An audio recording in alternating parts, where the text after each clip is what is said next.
Coneixeu en Garreta?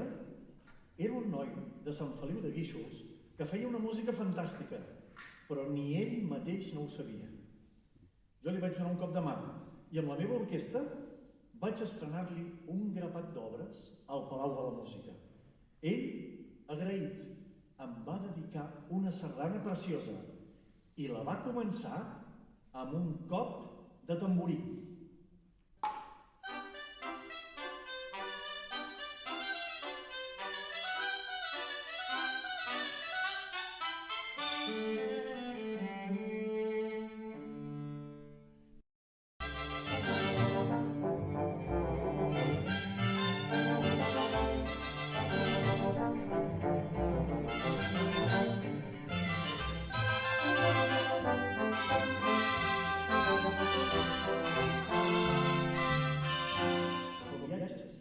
Sents músiques i ritmes d'altres llocs, a vegades se't barregen unes i altres melodies al cap i et fas un embolic.